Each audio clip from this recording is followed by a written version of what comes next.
सभी प्रेस के बंधुओं को मेरी तरफ से बहुत बहुत नमस्कार।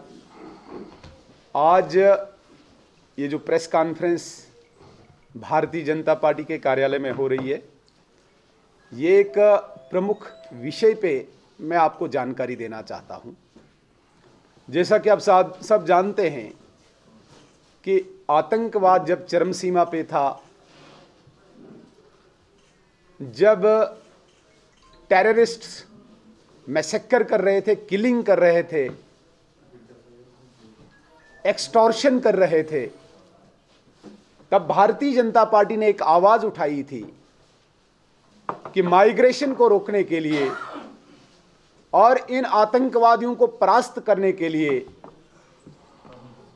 गांव सुरक्षा समितियों को बनाया जाए, विलेज डिफेंस कमिटीज को बनाया जाए, जो इस आतंकवाद की कमर तोड़ सकते हैं।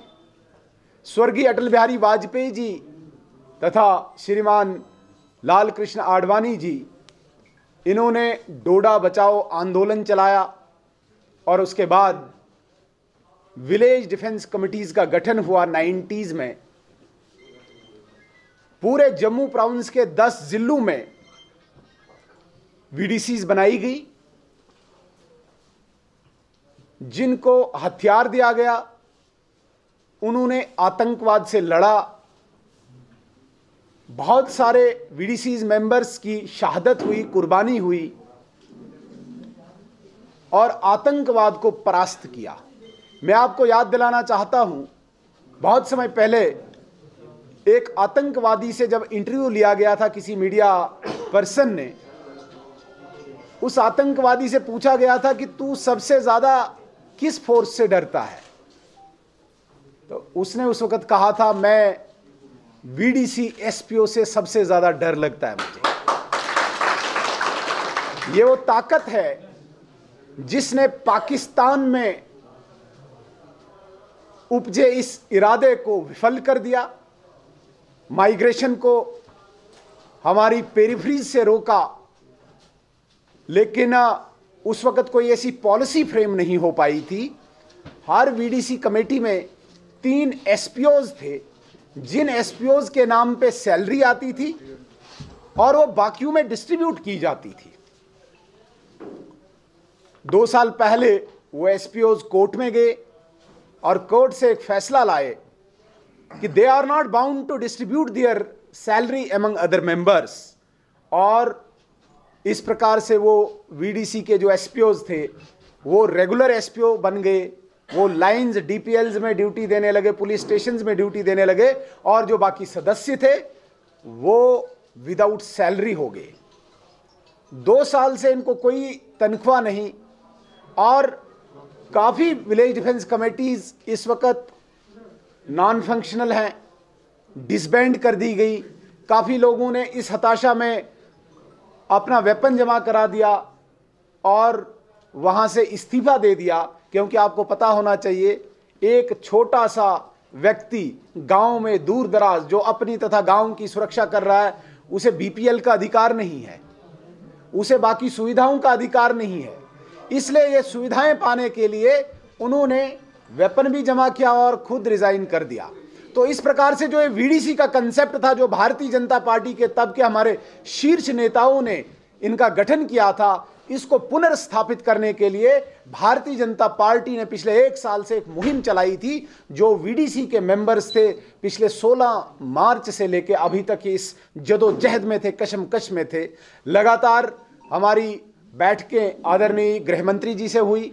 हमारे अध्यक्ष श्रीमान रविंदर रैना जी ने इस पूरे जम्मू प्रोविंस के वर्नेबल प्लेसेस का दौरा किया और वीडीसीज को भरोसा दिया कि आपका मसला हल करा के रहेंगे। मुझे आदेश दिया गया कि आप गृह मंत्रालय के संपर्क में रहे। बहुत सारी मीटिंग्स वहाँ पे हुई, इवन यहाँ के जितने भी आला अधिकारी हैं उन्हें भी वहाँ पे बुलाया गया, प्रपोजल वहाँ पे सबमिट हुआ। और कल जिस प्रकार से आपने देखा होगा, आदरणीय गृह मंत्री जी श्री नरेंद्र मोदी जी ने हमारा एक डेलीगेशन दिल्ली में बुलाया और आश्वस्त किया कि ये जो प्रमुख मांगें थी, जिनमें मैं कहना चाहूँगा कि वीडीसी को पुनर्स्थापित करना पहली मांग, वीडीसीज के जितने भी मेंबर से उनको एट पार एक रैंक में लाना, न कोई एसपीओ रहेगा न मेंबर रहेगा। और वीडीसी का नॉमेनक्लेचर जब हम इसको पुनर्स्थापित करेंगे, इसका नॉमेनक्लेचर चेंज होगा, क्योंकि अगर वीडीसी रहे तो उसमें 3 एसपीओ रहेंगे, इसलिए इसका नॉमेनक्लेचर चेंज करके वीडीजी एक फोर्स खड़ी कर दी, विलेज डिफेंस ग्रुप्स, और इसमें जो भी ऑफिशियल्स होंगे उन्हें विलेज डिफेंस गार्ड्स कहा जाएगा। बराबर की सैलरी सबको रहेगी और सबके अकाउंट में डायरेक्ट सैलरी चली जाएगी। हमारा इसमें एक और उद्देश्य था कि बहुत सारी वीडीसीज अभी तक अनपेड हैं, उनको भी सैलरी दी जानी चाहिए। हमारे यहाँ पे ढोक्स पे मैसेकर हुए हैं, ढोक समझते होंगे, जहाँ पे हमारे नोमेड्स गर्मियों में अपने माल मवेशियों को लेके ऊपर धारों पे चले जाते हैं, वहाँ पे बहुत मैसेकर हुए हैं। मैं आपको याद दिलाना चाहूँगा 2001 में लगभग 21 नोमेड्स को, ये जो भेड़ बकरी चराने वाले हैं, इनको मार दिया गया था। 2001 में ही एक बार 8 लोगों को मार दिया गया था। काफ़ी डीडीसी वीडीसीज को अनआर्म्ड किया था आतंकवादियों ने, तो वो बहुत ज़्यादा अभी अनपेड हैं। उनका भी इश्यू हमने गृह मंत्रालय में रखा है, वो भी उस पर संज्ञान ले रहे हैं और विचाराधीन अभी विभाग में। इसके अलावा हमने अत्याधुनिक हथियार की भी मांग की। जिस प्रकार से आतंकवाद बढ़ रहा है, जिस प्रकार से पूरे देश दुनिया की परिस्थितियां बनी हुई है, अत्याधुनिक हथियार दिया जाए, एक रेगुलर फोर्स के नाते ये काम करे ग्राउंड पे, ताकि पाकिस्तान में पनपे उनके इरादों को हम विफल कर पाएं। इस प्रकार की योजना को एक कंक्लूजन पे कल लाया गया। आज पूरी उम्मीद है कि आज दोपहर तक वो ऑर्डर भी निकलेगा, और जो इश्यूज अभी पेंडिंग है, जैसे अनपेड का इशू मैंने बोला, जैसे सैलरी एनहांसमेंट का बढ़ाने का इशू, वो भी आगे चलते रहेंगे। हमें पूर्ण विश्वास है आदरणीय गृह मंत्री जी पे, आदरणीय मोदी जी पे। मैं अंततः सर्वप्रथम आदरणीय मोदी जी का धन्यवाद करूंगा, आदरणीय अमित शाह जी जो गृह मंत्री हमारे, इनका धन्यवाद करूंगा, हमारे अध्यक्ष प्रांत के श्रीमान रविंद्र रैना जी, जिनके अथक प्रयासों से यह सारा संभव हो पाया है, यहाँ के लेफ्टिनेंट गवर्नर साहब जिनके साथ लगातार हमारी मीटिंग्स हुई, यहाँ के पर्टिकुलरली मैं विशेष तौर से दिलबाग सिंह जी जो डायरेक्टर जनरल ऑफ पुलिस हैं, जिन्होंने इस विषय को बड़े ज़ोरदार तरीके से रखा। मैं इन सब का धन्यवाद करूँगा कि इन्होंने इस वीडीसीज के इशू को, जिसमें लगभग 30,000 लोगों की लाइफ इन्वॉल्व थी, जिसमें काफ़ी लोगों ने अपनी जानें दी हुई हैं, इस वीडीसीज को जिंदा रखा, इनको पुनर्स्थापित कर कर इसका वीडीजी ग्रुप नाम दिया, विलेज डिफेंस गार्ड्स रहेंगे और हर एक की सैलरी उनके अकाउंट में आएगी। सैलरी हेड क्रिएट हुआ